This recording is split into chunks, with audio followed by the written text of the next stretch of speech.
Salam, salam damai sejahtera untuk kita semua, Bapak Ibu yang terkasih dalam Tuhan Yesus Kristus, umat Tuhan yang ada di Gereja Smart People Church. Salam kenal dari saya Pendeta Thomas Rocky Widakdo. Saya melayani di Kota Sampit, di Gereja GMK atau Gereja Murid Kristus Sampit.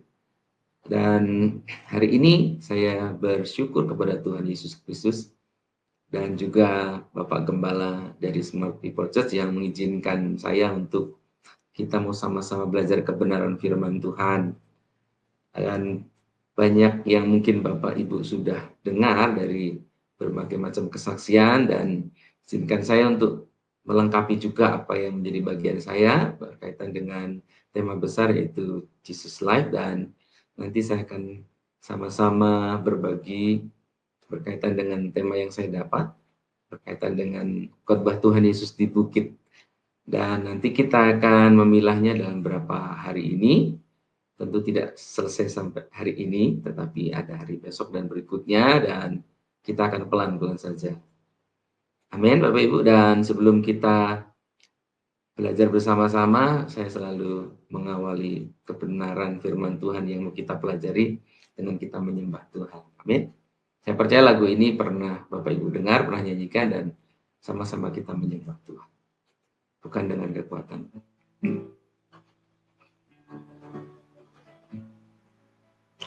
Bukan dengan kekuatanku, ku dapat jalani hidupku tanpa Tuhan yang di sampingku. Ku tak mampu sendiri. Engkaulah kuatku yang menopangku. Ku pandang wajah-Mu dan berseru, pertolonganku datang dari-Mu. Peganglah tanganku, jangan lepaskan. Kaulah harapan dalam hidupku. Bukan dengan kekuatanku, ku dapat jalani hidupku tanpa Tuhan yang di sampingku. Ku tak mampu sendiri. Engkaulah kuatku yang menopangku.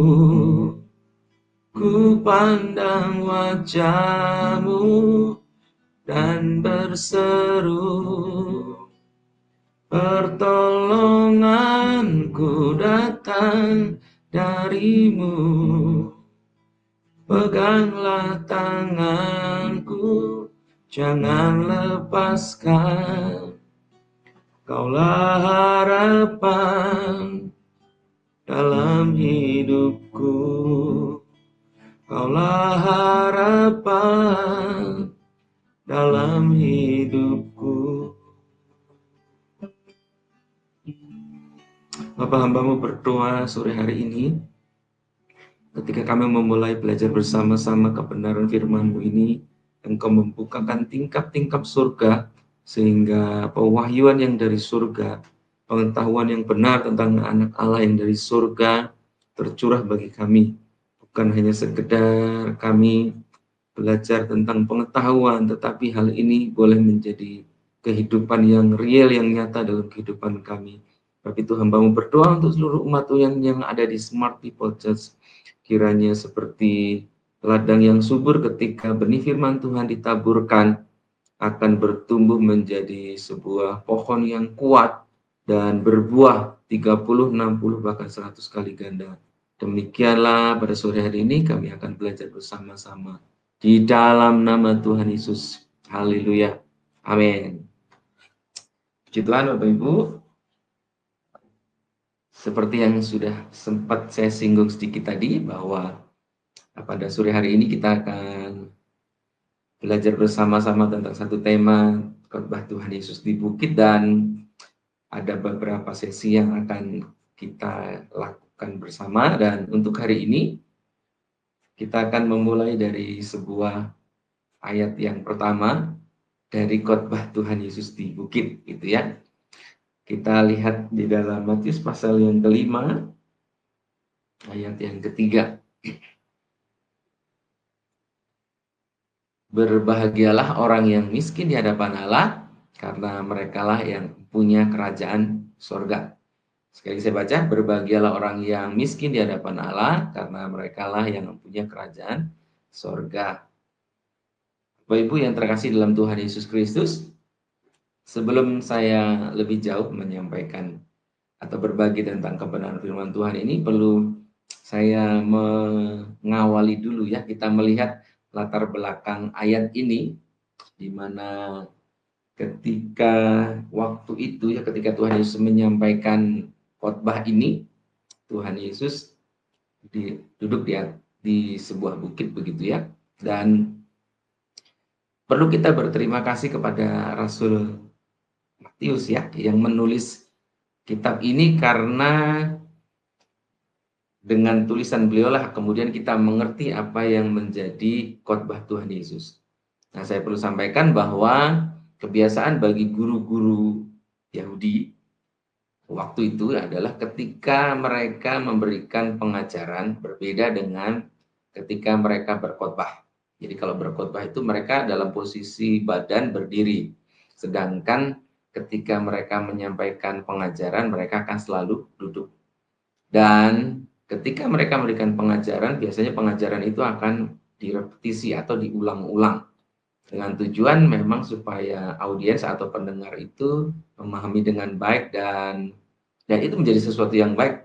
Makanya ada kitab ulangan gitu ya. Musa juga memberikan sebuah resume terhadap apa yang sudah dia tulis dari kejadian sampai kemudian diulang lagi semua kisah itu. Demikian kita dari hal itu mengerti bahwa ketika Tuhan Yesus dikatakan duduk, berarti dia dalam posisi mengajar.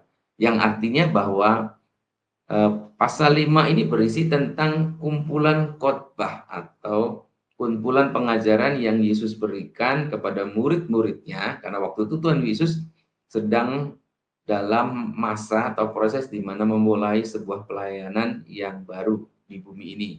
Ya, setelah kemudian Yesus dibaptis, kemudian melewati fase padang gurun, kemudian Yesus mulai mengajar, dan dalam titik ini dia sedang menyiapkan tim pelayanan, yaitu murid-muridnya, yang kemudian menjadi orang-orang yang selalu akan mendengar dan belajar bersama Tuhan Yesus. Sebab itu murid-muridnya dengan rajin mereka mendengar, dan makanya tadi saya bilang kita bersyukur kepada Rasul Matius yang menjadi salah satu orang yang mencatat apa yang menjadi perkataan Tuhan Yesus. Sebab itu sudah saya sampaikan tadi, ini kita bersyukur karena ini pergabungan atau resume atau juga pengulangan dari banyak khotbah Tuhan Yesus yang ada di bukit dan di beberapa tempat dan ditulis oleh Rasul Matius, sehingga bisa kita pasti mengapa kita melihat bahwa Rasul Matius menulis begitu detail perkataan Tuhan Yesus, karena memang ya tadi diulang-ulang. Sebab itu kita bersyukur sekali lagi kita punya Tuhan yang luar biasa dalam mengajar kita. Dia begitu sabar, dia begitu tekun menyampaikan itu kepada murid-muridnya, dan murid-muridnya juga dengan tekun mendengar dan menulis apa yang disampaikan Yesus, dan akhirnya sampai kepada kita. Puji Tuhan Bapak Ibu, demikianlah latar belakang penulisan dari khotbah Tuhan Yesus di bukit. Nah, kita akan masuk kepada lebih teknisnya lagi di dalam Matius pasal yang kelima ayat yang ketiga. Tadi sudah ditulis, berbahagialah orang yang miskin di hadapan Allah, karena merekalah yang punya kerajaan sorga. Jadi khotbah Tuhan Yesus di awal pelayanannya Tuhan Yesus menyampaikan poin-poin yang menggunakan kata bahagia. Nah, Bapak Ibu, bahagia di sini menggunakan kata makarios yang artinya itu adalah berbahagia dalam konteks sukacita ilahi. Jadi bukan berbahagia karena konteks duniawi, bukan, tetapi dalam konteks ilahi. Yang artinya bahagia yang disampaikan Tuhan Yesus itu adalah bahagia yang tidak terkondisikan. Nah, ini catatan penting buat kita bahwa inilah kehidupan kekristenan ketika kita berbahagia atau diterjemahkan lain itu adalah diberkati. Ya, jadi diberkatilah atau berbahagialah gitu ya. Itu kalau terjemahan lain itu kata-kata itu demikian. Jadi kita menjadi orang-orang yang ketika mengalami suasana sukacita ilahi kita akan berbahagia. Bukan bahagia karena situasional tetapi karena memang sukacita ilahi. Ini pengertian pertama. Dan Bapak Ibu perlu ketahui bahwa ketika kita melihat kata berbahagia ini tidak hanya bukan gini, bukan sebuah kata harapan atau nubuatan gitu Bapak Ibu ya. Semuanya ini berbahagia satu, berbahagia dua, nanti kan ada berbagai ayat yang lain. Tapi berbahagia yang di sini adalah berbahagialah. Kata berbahagia inilah kata seru. Kalau dalam bahasa Indonesia diterjemahkan sebagai kata seru gitu yang mungkin tidak tulis dalam Alkitab kita, tapi mempunyai makna kata seru, bukan harapan jauh ke depan. Tetapi kata seru yang artinya ini sebuah pesan atau perintah yang harus kita kerjakan ketika kita sudah hidup di dalam Kristus. Nah, gitu ya Bapak Ibu perlu dipahami ya. Jadi kata berbahagia ini bukan sebuah harapan jauh ke depan, tetapi atau sesuatu yang akan terjadi tidak, tetapi ini sesuatu yang sudah terjadi dalam kehidupan kita ketika kita menerima keselamatan dalam Tuhan. Haleluya. Terus bersemangat ya Bapak Ibu, kita belajar kebenaran firman Tuhan. Nah, kita akan melihat bersama-sama yang ini saya akan literal dulu ya. Jadi kita akan melihat secara literal dulu. Jadi kata berbahagia itu menunjukkan kebahagiaan secara rohani oleh Allah, bukan yang duniawi atau dangkal atau emosional. Dah, kata yang kedua dikatakan berbahagialah mereka yang miskin. Nah, ini agak paradok ya sebetulnya Bapak Ibu ya. Disebut berbahagia, tetapi kemudian Tuhan Yesus memulainya dengan kata miskin. Nah, ini yang sudah saya sampaikan tadi. Kita akan melihat bahwa kebenaran firman Tuhan dengan kata berbahagia itu tidak bisa dikondisikan. Nah, hal pertama yang Yesus sampaikan adalah berbahagialah mereka yang miskin. Miskin itu menggunakan kata tokos ya. Jadi kata miskin ini Bapak Ibu bukan sekedar miskin yang biasa-biasa, tetapi miskin yang memang betul-betul miskin. Bapak Ibu, Tuhan Yesus hidup di negara agraris. Artinya orang Yahudi adalah orang-orang yang banyak petaninya, begitu ya. Jadi di negara agraris dari dulu sampai sekarang itu banyak orang juga yang hidup dalam kemiskinan. Jadi ya dari dulu sampai sekarang kemiskinan itu ada, tapi memang negara-negara agraris itu negara-negara yang juga memang banyak orang miskinnya, dan Tuhan Yesus terlalu banyak melihat itu. Nah, Bapak Ibu, yang dimaksudkan tokos atau miskin itu adalah orang yang memang betul-betul miskin dan tidak punya apa-apa, gitu ya Bapak Ibu, sehingga hidupnya itu betul-betul hanya bergantung kepada Tuhan. Nah, kalau dalam terjemahan bahasa Inggris itu menggunakan gini, blessed are poor in the spirit. Jadi miskin, tapi miskinnya itu dalam roh. Karena dalam roh artinya, dalam roh kita ini kan, roh itu tempat di mana kita ini berkomunikasi dengan Tuhan. Ya, dalam roh kita ini, tempat di mana kita bisa berkomunikasi dengan Tuhan, bisa merasakan kehadiran Tuhan, dan merasakan kekudusan Tuhan itu di dalam roh. Jadi, yang diartikan miskin di sini sekali lagi tidak berkaitan dengan hal-hal yang duniawi, tetapi yang dimaksudkan di sini adalah miskin di mana kita di hadapan Tuhan atau roh kita ini betul-betul menjadi orang yang mempunyai kondisi di mana kita ini tidak bisa apa-apa ketika di hadapan Tuhan, dan roh kita ini dikosongkan betul-betul di hadapan Tuhan, dan di titik itulah kita betul-betul akan mengalami kalau namanya miskin ya. Miskin itu nanti artinya kosong juga. Itu kita akan mengalami yang namanya bahagia yang tadi. Jadi artinya yang miskin ini bukan miskin harta ya, supaya tidak keliru, karena Tuhan Yesus juga pernah berjanji bahwa aku datang untuk memberikan hidup dan hidup dalam segala kelimpahan. Jadi kelimpahan itu termasuk dalam kecukupan kita ya. Penyertaan Tuhan itu kan ada apa, di berkat Tuhan itu ada perlindungan, ada penyediaan Tuhan, dan ada pertolongan Tuhan, yaitu berkat Tuhan itu berkaitan dengan itu. Jadi artinya Tuhan Yesus tidak semerta-merta berbicara tentang miskin itu berbicara tentang hal yang bersifat benda, tetapi artinya rohnya kita. Makanya kalau dalam bahasa Inggris ditulis blessed are the poor in spirit. Jadi kalau dalam bahasa Indonesia cuma ditulis berbahagialah orang miskin di hadapan Allah. Jadi artinya di hadapan Allah ya. Dengan catatan itu penting sekali. Nah, mereka lah yang akan punya kerajaan surga. Jadi Bapak Ibu, ini menjadi awalan yang penting supaya kita apa namanya mengerti apa yang menjadi kehendak Tuhan. Nah, Bapak Ibu, kemungkinan besar itu Tuhan Yesus mengacu, karena Tuhan Yesus ini memang dia Tuhan, tetapi ini yang penting Bapak Ibu. Tuhan Yesus itu adalah ketika di bumi, dia suka belajar.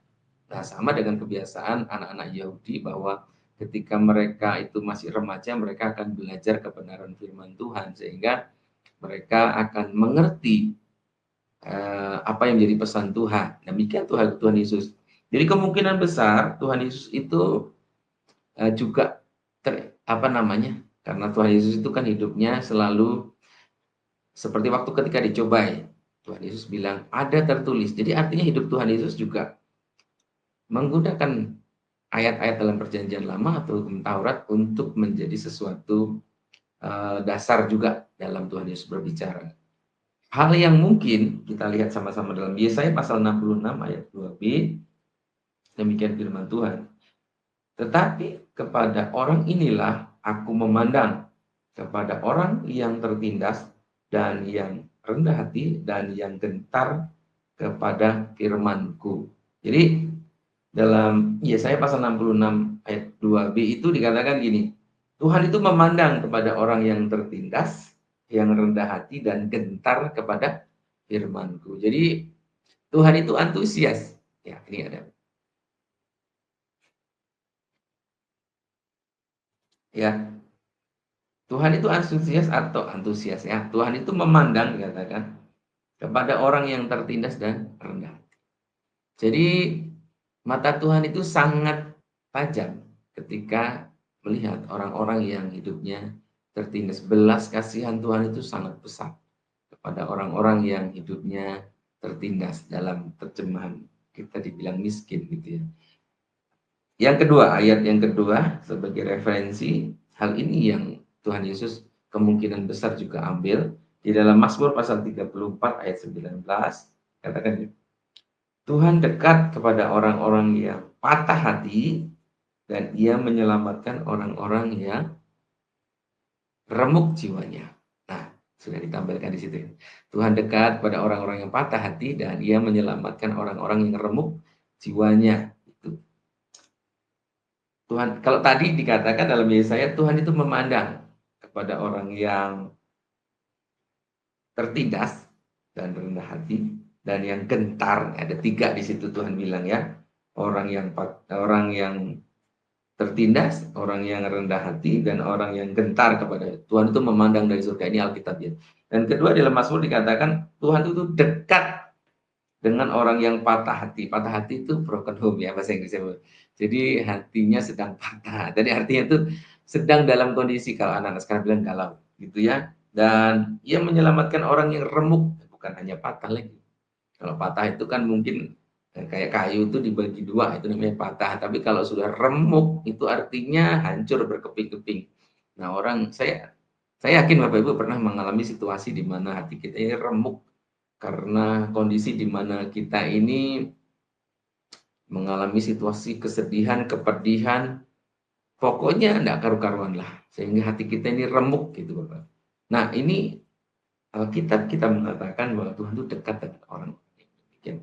Nah, berdasarkan hal itulah kemungkinan besar Tuhan Yesus itu memberikan statement yang pertama atau khotbah yang pertama dengan berkata, berbahagialah orang yang miskin di hadapan Allah.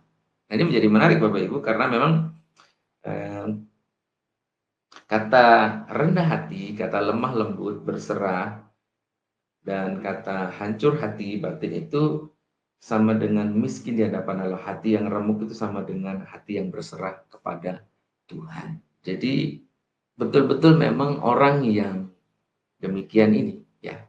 Siapa yang pernah remuk hati Bapak Ibu di sini? Kalau kita tatap muka mungkin ada yang mau bersaksi ya, tetapi saya tahu Bapak Ibu, dalam hati Bapak Ibu pasti mungkin berkata, saya Pak Thomas, saya pernah remuk hati dan pernah mengalami situasi tidak enak, dan ketika saya berdoa itu rasanya surga, apa namanya, langit-langit itu langsung terbuka gitu ya. Dan saya percaya Bapak Ibu sudah mengalami situasi ayat ini. Kita hanya mengulang saja supaya betul-betul lebih memahami kedahsyatan Tuhan. Dan kita akan lihat secara teologis apa yang menjadi pengertian dari kata miskin di hadapan Allah. Jadi artinya gini, Bu, ada 3 hal yang saya catat di sini supaya kita belajar bersama-sama. Jadi miskin di hadapan Allah adalah sebuah pengakuan di mana kita tidak punya apa-apa untuk dibanggakan di hadapan Tuhan. Nah, ini sangat penting Bapak Ibu karena mungkin Bapak Ibu bertanya, emang ada Pak Thomas orang yang sombong di hadapan Tuhan? Mungkin ada saja Bapak Ibu. Jadi merasa diri nggak butuh apa namanya ya, merasa diri nggak butuh Tuhan gitu, sehingga dia merasa hidupnya apa ya, bangga dengan diri sendiri. Dulu waktu zaman persaingan perang dingin yang dulu ya, waktu zaman Uni Soviet masih ada, mungkin Bapak Ibu ada yang tahu kan, tidak ada. Dulu ada sebuah negara besar, negara adidaya. Nah, dulu dua, yang pertama adalah USA, United States of America, dan yang kedua adalah USSR atau United States of Rusia. Jadi Soviet bukan Rusia, sekarang jadi Rusia. Dulu Soviet Republik. Jadi mereka itu saling adu teknologi gitu ya. Kalau Amerika bikin ini, Soviet akan bikin ini gitu. Dan waktu itu sama-sama mereka terbang ke angkasa luar. Nah, astronot Rusia, namanya kan kosmonot begitu ya. Ketika kosmonot ini bedanya orang yang ya karena mungkin kita semua tahu bahwa Uni Soviet waktu itu adalah negara dengan basis partai komunis, sehingga mereka tidak apa namanya, tidak mengutamakan Tuhan atau tidak menyembah Tuhan, dan mereka tidak pentingkan tentang Tuhan begitu ya. Negara-negara komunis demikian. Nah, waktu itu sama-sama terbang ke bulan. Nah, kosmonot Rusia ketika mereka terbang ke bulan dan mendarat di bulan, karena mereka tidak punya pengertian tentang Tuhan, ketika mendarat di bulan perkataan mereka cuma begitu. Oh, di manakah Tuhan itu? Ternyata tidak ada gitu ya. Mereka jauh-jauh sampai ke bulan, para kosmonot Rusia pun, Soviet bukan Rusia, waktu itu berkata, mana Tuhan? Tuhan nggak ada gitu. Dan kemudian singkat cerita, astronot Amerika juga terbang ke bulan. Waktu itu Edwin Aldrin, terus lupa yang dua siapa saya Bapak Ibu. Ketika mereka pertama kali mendarat di bulan, nah ini bedanya. Orang yang memang betul-betul kagum dengan Tuhan dan membanggakan Tuhan, artinya tidak ada yang bisa dibanggakan kecuali kagum dengan Tuhan. Ketika mereka itu di bulan pertama kali, mereka itu kagum dengan Tuhan karena Mereka lah orang pertama kali yang mendarat di bulan dan kemudian melihat alam semesta yang luar biasa. Kalau selama ini kan mereka hanya lihat dari bumi. Nah, kemudian mereka turun di bulan dan mereka sangat kagum dengan ciptaan Tuhan yang luar biasa. Bintang-bintang dan benda-benda langit yang luar biasa. Di situ kemudian mereka bilang, kagum dengan Tuhan yang luar biasa, yang besar. Kita ini tidak ada apa-apanya. Nah, itu Bapak Ibu, salah satu cerita yang juga menjadi kesaksian bagaimana orang yang eh, apa ya, orang yang merasa tidak ada apa-apa yang dibanggakan dalam hidupnya dengan orang yang merasa diri membanggakan diri. Dan apa yang terjadi Bapak Ibu? Kita tahu bersama, akhirnya negara Uni Soviet beberapa tahun yang lalu, waktu itu saya masih SMA, ingat sekali, kemudian mereka hancur, ya, dan pecah menjadi negara-negara kecil. Yang paling besar adalah Rusia kalau hari ini. Tapi Rusia kemudian mereka lebih memilih, ya, artinya intinya Partai Komunis kemudian hancur di Uni Soviet, dan untuk Rusia sendiri mereka menjadi negara yang hari ini banyak percaya pada Tuhan Yesus, ya, terutama banyak gereja ortodok di sana. Dan ya sampai hari ini akhirnya Amerika lebih maju di dalam teknologi.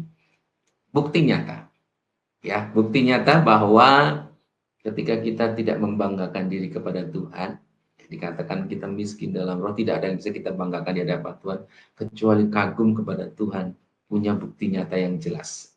Dunia ini sudah membuktikan, tadi sudah sampaikan, ya, bahwa waktu itu astronot Amerika kemudian berhasil dalam misinya dan misi-misi berikutnya. Jadi itu artinya Bapak Ibu, ya, di hadapan Allah kita miskin itu artinya kita tidak punya apa-apa untuk dibanggakan. Apa sih memang kebanggaan kita, gitu ya. Bahkan kalau dalam perjanjian lama dikatakan kita ini seperti sebutir debu. Sebutir debu itu tidak kelihatan Bapak Ibu. Saya ini di depan kamera, pakai laptop juga. Debu itu tidak kelihatan di depan saya Bapak Ibu. Tetapi kalau kita ini ada debunya, gitu ya. Debu itu tidak kelihatan sekali. Nah, kita ini cuma sebutir debu dan setitik air dalam timba dikatakan, dan pulau-pulau itu. Nah, kalau kita ini pulau-pulau dikatakan cuma setitik air. Nah, kita ini apa? Jadi artinya sebetulnya tidak ada yang sama sekali kita bisa banggakan di hadapan Tuhan. Jadi kebanggaan kita tidak ada Bapak Ibu. Kita ini cuma debu tanah. Nah, dulu teman saya itu suka bercanda begini waktu kita sekolah.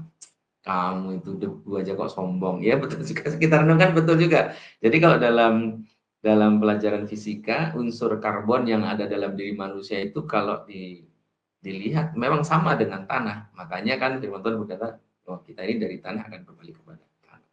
Jadi nanti kalau orang meninggal dikubur, dia unsur haranya yang ada dalam diri manusia akan menyatu dengan tanah. Betul sekali Alkitab bilang bahwa kita ini hanya terbuat dari tanah. Kalau dalam Kejadian dikatakan Adam itu diambil Tuhan dari Adama yang artinya tanah merah. Betul sekali.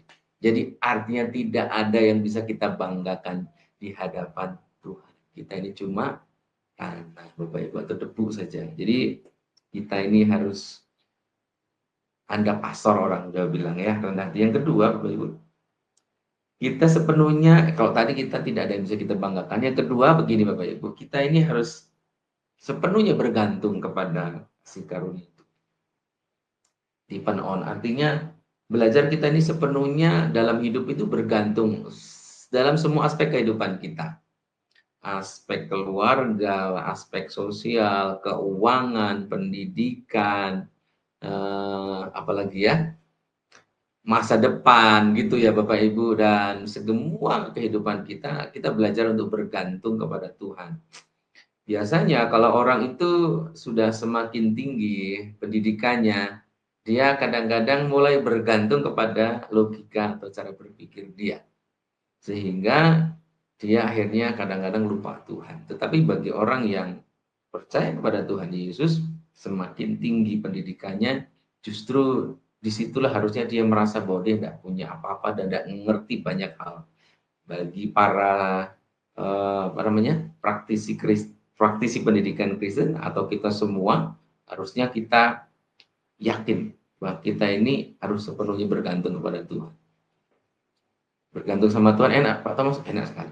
Itu, ya.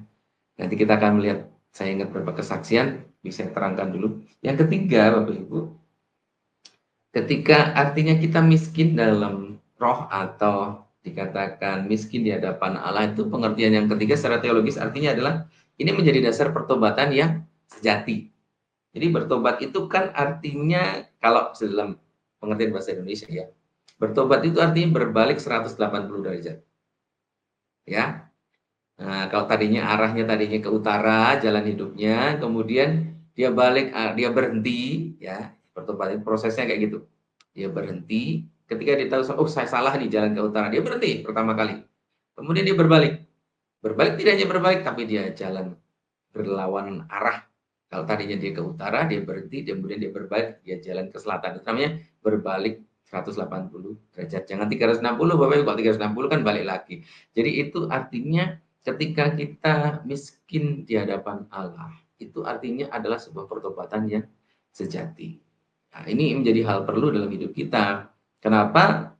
Bahwa kita memulai diri sebagai orang Kristen harus mengalami pertobatan yang benar, pertobatan yang sejati, jangan pertobatan yang pura-pura. Artinya banyak orang jadi Kristen itu penyerahannya sama Tuhan sepenggal-sepenggal, Bapak Ibu. Jadi artinya dia tidak menjadi orang yang betul-betul ya senang jadi orang Kristen, tapi apa ya, tidak sepenuhnya dia bergantung kepada Allah. Dan artinya banyak orang Kristen juga terdaftar di dalam orang-orang yang melakukan kriminal. Nah, ini kan mengerikan, Bapak, itu namanya Markus, namanya Timotius, namanya Samuel, maaf ada namanya Thomas mungkin ya, tetapi kemudian tertera sebagai seorang yang melakukan korupsi. Nah, ini kan mengerikan, Bapak Ibu. Seharusnya nama-nama rohani yang ada dalam Alkitab yang diberikan kepada seseorang itu menggambarkan bagaimana hidupnya sepenuhnya bertobat dan bergantung kepada, tapi ada orang-orang yang demikian. Nah, ini menjadi sebuah evaluasi buat kita bahwa kekristenan itu kalau sudah menjadi mayoritas kadang-kadang tidak menjadi sebuah pertobatan. Ya, saya pernah ke Indonesia Timur dan di sana banyak orang orang Kristen.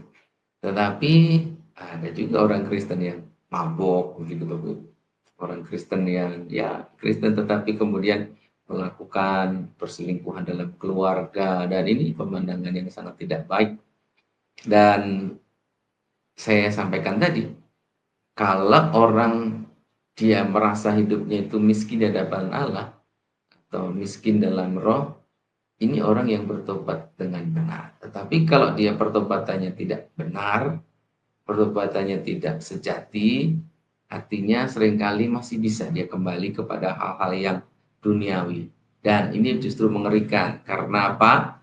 Nah, Tuhan bilang kalau orang satu rumah, kemudian rumah itu dibersihkan, ya dari roh jahat begitu ya, tetapi tidak diisi dengan sesuatu yang baru, rumah itu tidak diisi dengan barang yang baru, nanti iblis itu akan balik lagi dengan 7 temannya yang jahat katanya. Nah, ini menjadi hal yang penting untuk kita bahwa sekali lagi kalau kita di hadapan Allah atau di hadapan Tuhan itu melakukan satu pertobatan yang sejati, artinya mengosongkan diri betul di hadapan Tuhan, Bapak Ibu. Biarlah kita mau sepenuhnya diisi sesuatu yang baru di dalam Tuhan. Ini yang namanya pertobatan sejati, ya. Sehingga kita tidak akan punya waktu atau punya pemikiran untuk kembali ke masa lalu, gitu Bapak Ibu. Saya senang dengan proses pertobatannya atau proses mau melayaninya Elisa. Ketika Elisa dipanggil Elia oleh gurunya, gitu Bapak Ibu. Jadi Elisa ini pertama kali dia adalah seorang petani yang sedang membajak. Kemudian Elia panggil dia. Apa yang dilakukan oleh Elisa? Elisa itu dia memotong kerbaunya, kemudian dia membakarnya dengan bajak. Nah, gitu ceritanya. Sehingga ketika satu kali dia mengalami itu satu langkah pertobatan yang benar, yang bagus sekali yang dilakukan oleh Elisa. Ketika dia dipanggil untuk menjadi muridnya Elia. Nah, satu kali waktu ketika singkat cerita Bapak Ibu kalau nanti bisa lihat di Alkitab kita, waktu Elia mau diangkat ke surga, si Elisa ini kemudian banyak mendapat provokasi, gurumu tuh mau naik ke surga, kamu tinggal aja di sini. tapi dia punya keyakinan yang kokoh soal gurunya. Dia tidak mau dipengaruhi untuk tidak mengikut gurunya, dia tetap ikut gurunya. Gitu ya. Dan akhirnya kita tahu singkat ceritanya bahwa Elisa mendapat double porsi rohnya Tuhan di dalam Elia. Dia menjadi salah satu nabi yang sering melakukan mujizat yang luar biasa. Walaupun orang provokasi dia untuk tinggalkan Elia ketika Elia mau ke surga, dia enggak ada. Karena apa? Karena memang tidak ada dasar untuk dia balik. Karena apa? Pekerjaan dia yang lama itu kerbau dan sapinya sudah dia bakar. Nah, itu nah agak beda dikit memang ketika pertobatannya murid-murid Tuhan Yesus ketika mereka dulu kan seorang nelayan ya. Nelayan kemudian ketika Tuhan Yesus panggil ya, cerita sebelumnya mereka dikatakan hanya meninggalkan perahunya saja gitu ya. Nah, singkat cerita Bapak Ibu ketika mereka Tuhan Yesus dianiaya, dibunuh, kemudian mereka sudah hopeless. Ya. Ketika Yesus dikuburkan, sebelum Yesus menampakkan diri kepada mereka, mereka hopeless dan di dalam Yohanes dikatakan mereka kembali memancing. Gitu kan? Nanti kalau Bapak Ibu lihat bersama-sama. Nah, jadi tadinya nelayan, artinya dia tadinya nelayan, ketika kemudian mereka mendapat satu masalah besar, mereka balik lagi mancing lagi. Jadi mereka tidak fokus lagi terhadap apa yang Tuhan Yesus lakukan buat mereka ketika mereka dipanggil. Jadi akhirnya mereka mancing lagi. Nah, ini yang saya bilang tadi bahwa pertobatan yang sejati itu perlu betul-betul yang namanya miskin tadi. Jadi mengosongkan diri dulu. Jadi barang-barang yang lama itu disingkirkan sehingga kita akan siap diisi dengan barang yang baru. Ini namanya miskin dalam atau miskin di hadapan Allah sebagai bukti bahwa kita hidup dalam pertobatan yang sejati. Jadi saya ulang lagi Bapak Ibu ya, artinya miskin di hadapan Allah itu artinya ada 3 hal secara teologis ya. Kita tidak punya apa-apa untuk dibanggakan. Tidak perlu kita membanggakan. Sekalipun kita ini gelarnya beberapa. Bapak Ibu sekali lagi, saya seorang guru juga mengajar di sekolah, jadi saya senang dengan dunia pendidikan. Kalau di antara Bapak Ibu ada yang terus lanjut dengan berbagai macam gelar dan disiplin ilmu, dan mendapatkan gelar, saya sebagai orang Kristen dan juga seorang pengajar sangat senang. Karena berarti kita akan memberkati banyak orang dan mengembangkan ilmu kita. Tapi ingat Bapak Ibu sekali lagi, gelar kita tidak boleh menjadi sesuatu yang akhirnya menjadi kita sombong. Jadi betul-betul artinya apalagi di hadapan Tuhan yang gelar kita tidak ada apa-apanya. Seperti Raja Daud ketika dia memasuki kota suci, ya, kemudian dia membuat namanya kota Daud ya, dia masuk itu dengan iring-iringan yang besar, dia sudah jadi raja, dia tanggalkan jubah. Dia menyanyi dan bersuka cita di depan tabut Tuhan. Tanpa baju raja atau tanpa jubah raja. Dan karena dia tahu ketika dia memakai jubah rajanya dia akan kesulitan untuk maksimal memuliakan Tuhan. Maksimal menyanyi bagi Tuhan. Bahkan dikatakan dia bermenari bersama para budak-budak. Kan memang tidak etis gitu ya, mau seorang raja nari dengan budak-budak. Jadi dia tahu itu, maka ditanggalkan jubahnya.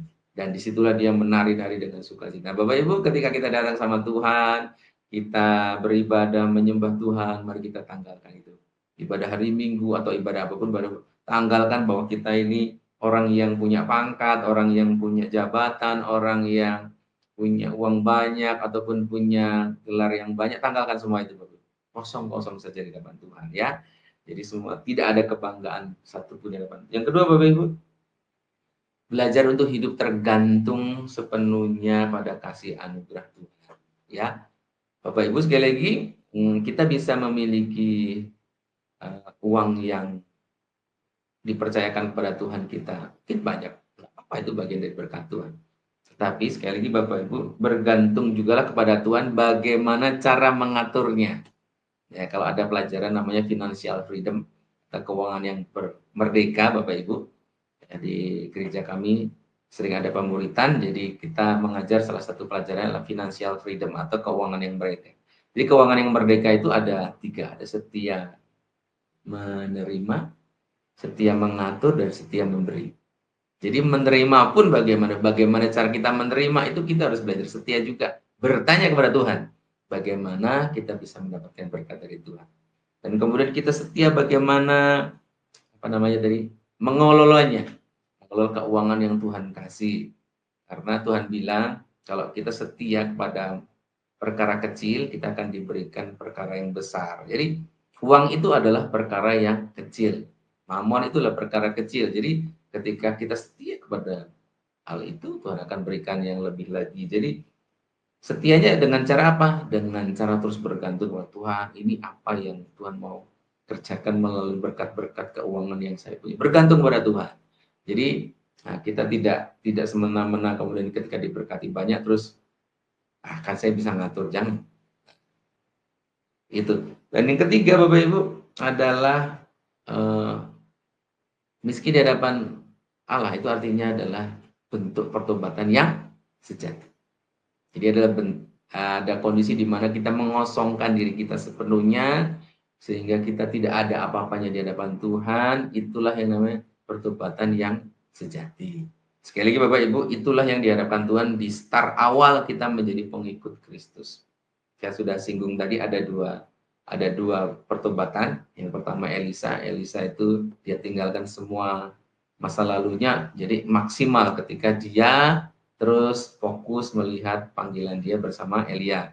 Nah, murid-murid Tuhan Yesus sempat oleng nih, tapi ya kita bersyukur karena Tuhan Yesus itu baik. Sehingga ketika mereka oleng, Tuhan Yesus hibur mereka lagi, dikembalikan lagi pada cinta mereka untuk melayani Tuhan. Kita lihat hasilnya hari ini. Kita bersyukur sama Tuhan dan itu artinya pertobatan yang sejati. Nah, Bapak Ibu, itu hal-hal yang bersifat teologis. Jadi kita harus mengerti bersama-sama. Nah, mungkin dalam kehidupan hari-hari kita akan melihat contohnya gimana Pak Thomas dalam kehidupan hari-hari kita. Nah, dalam kehidupan pribadi kita yang artinya kita itu miskin di hadapan Tuhan itu sudah saya singgung tadi bolak-balik ya. Artinya kita butuh setiap hari dalam doa kita, dalam keputusan kita, dalam pergumulan kita, kita mengakui Tuhan. Tolong Tuhan. Nah, gitu ya. Dalam segala hal, bahkan dalam kelimpahan kita bilang, tolong Tuhan. Itu aplikasinya dalam kehidupan kita. Kita diberkati atau sepertinya kekurangan, selalu berseru, Tuhan tolong saya. Tuhan tolong saya. Nah, Bapak Ibu, saya bersaksi sedikit dulu, saya di Bandung di tahun 98 Indonesia mengalami sebuah krisis besar dan saya punya seorang kakak rohani atau mentor ya. Beliau seorang pengusaha juga cukup bagus. Saya suka dengan beliau yang selalu mengajarkan kami tentang iman. Dalam waktu itu di krisis tahun 98 banyak pabrik itu tutup gitu ya. Nah, beliau ini waktu itu seorang manajer, bukan manajer, direktur seorang. Nah, banyak pabrik itu tutup.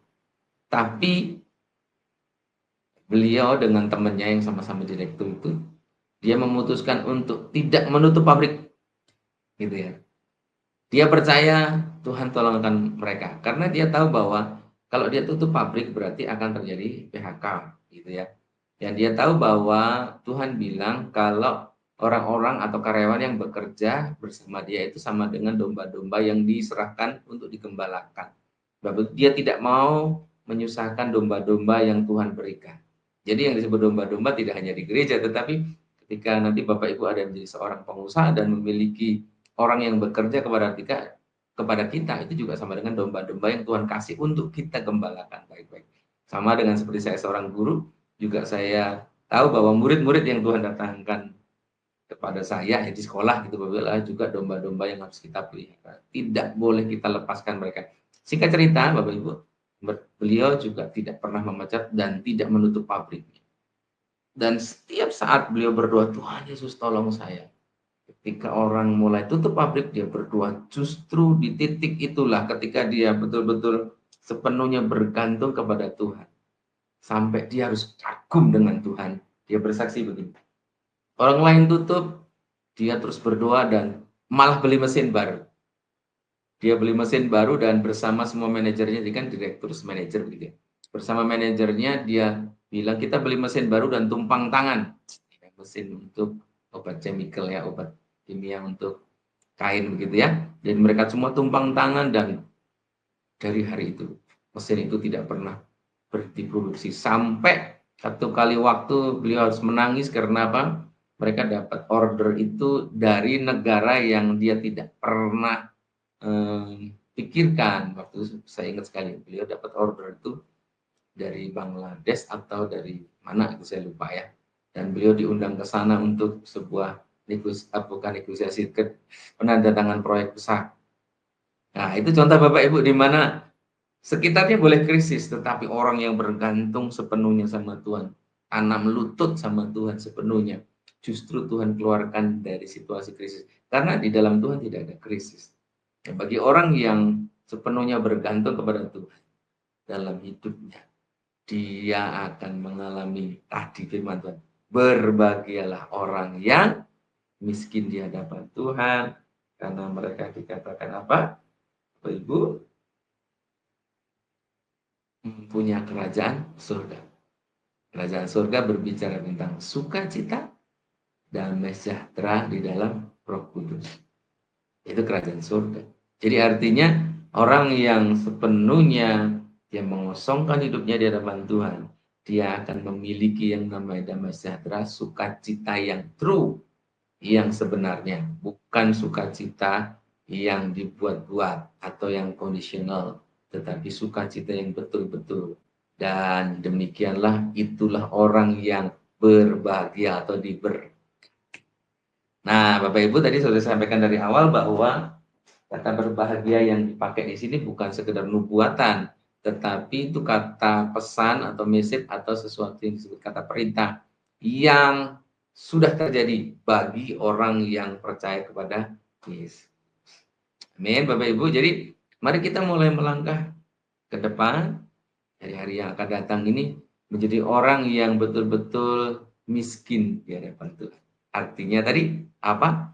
Kita betul tidak ada yang kita banggakan, kita bergantung sama Tuhan dan betul-betul hidup di dalam pertobatan yang sejati dari hari ke hari.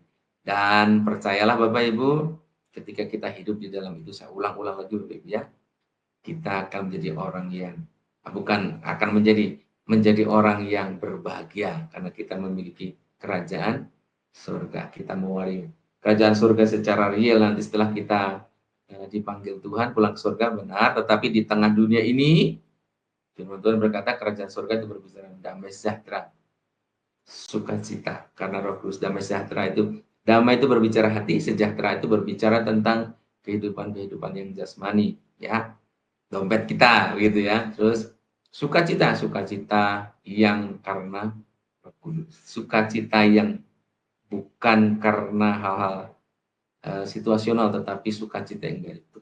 Amin, Bapak Ibu.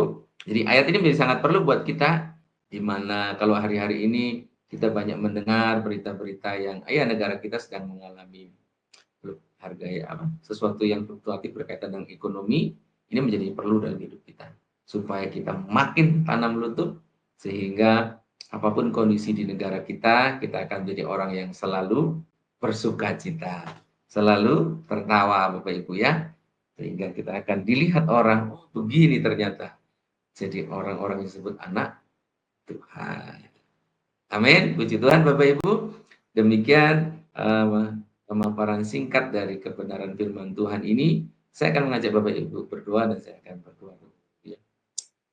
Bapa kami dalam surga, kami mengucap syukur buat anugerah dan kasih setiamu. Kami memulai pembelajaran baru di hari ini berkaitan dengan khotbahmu, perkataanmu di bukit. Dan kami tahu Tuhan Yesus merupakan satu pengajaran yang dahsyat yang Engkau sampaikan kepada murid-murid-Mu waktu itu dan hari ini sampai kepada kami, di mana kami mengalami situasi yang tetap berbahagia ketika kami hidup di dalam Kau bergantung sepenuhnya kepada Tuhan. Tidak ada yang kami banggakan dan kami betul-betul hidup dalam pertobatan kami. Kami akan menjadi orang-orang yang berbahagia dan kerajaan surga itu ada dalam diri kami. Sebab itu hamba berdoa di dalam nama Tuhan Yesus, seluruh umat Tuhan yang mendengarkan program ini menjadi orang-orang yang mengalaminya ini dari hari ke hari, sehingga kami akan mendengar bagaimana gereja ini dipenuhi dengan orang-orang yang hidupnya antusias dengan Tuhan, dipenuhi Roh Kudus dan hidupnya selalu positif dari hari ke hari. Tidak ada pergumulan yang tidak bisa dilewati, tetapi orang yang mengandalkan Tuhan pasti punya solusi, punya jalan keluar, dan sesuatu yang sepertinya gelap diterangi oleh jalan Tuhan. Diberkatilah gereja ini di dalam nama Tuhan Yesus Kristus. Haleluya. Amin. Terima kasih Bapak Ibu sudah setia mendengarkan sesi pengajaran ini di sesi yang pertama dan kita akan terus belajar di hari-hari berikutnya. Tuhan Yesus berkati. Shalom.